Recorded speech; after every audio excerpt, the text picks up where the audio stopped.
Hi everyone, ఇది వచ్చేసి mango frutti అండి. ఈసారి నుంచి మనం బయట నుంచి ఫ్రూటీ బాటిల్ కొనుక్కుని తెచ్చుకుని పిల్లలకి కానీ ఎవరికి ఇవ్వాల్సిన అవసరమే లేదు.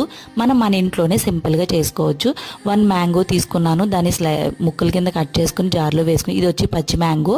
దీన్ని బాయిల్ చేసుకోవాలి, అంటే వాటర్ పోసి దాన్ని మ్యాంగో వేసేసి కుక్కర్ విజిల్స్ ఒక 5 వచ్చేదాకా బాయిల్ చేసుకుని ప్యూరీ తీసుకుని ఆ ప్యూరీ యాడ్ చేసుకున్నాను. తర్వాత షుగర్ సరిపడినంత యాడ్ చేసుకున్నాను, కొంచెం లెమన్ జ్యూస్ యాడ్ చేసుకున్నాను. ఇదన్నిట్లో వాటర్ యాడ్ చేసుకుని గ్రైండ్ చేసుకోవాలి. గ్రైండ్ చేసుకున్నాక దాన్ని స్ట్రెయిన్ చేసుకోవాలన్నమాట. స్ట్రెయిన్ చేసుకున్నప్పుడు కొన్ని వాటర్ అలాగే షుగర్ కూడా సరిపోదు, మనం యాడ్ చేసుకుంటూ మనకు సరిపడినంత స్వీట్నెస్ వరకు యాడ్ చేసుకోవచ్చు. ఇలా బయట దొరికే ఐటమ్స్ని మన ఇంట్లో హోమ్ మేడ్ చేసుకుని హెల్తీగా తింటే ఎంతో హెల్త్కి కూడా మంచిది కదా. సో మనం బయట ఎక్కువ అవాయిడ్ చేసి ఇంట్లోనే ప్రిపేర్ చేసుకొని మనం అందరం కూడా హెల్తీగా ఉండొచ్చు. సో ఇది ఫ్రూటీ అన్నమాట. సో ఈ మ్యాంగో సీజన్లో మనకి బాగా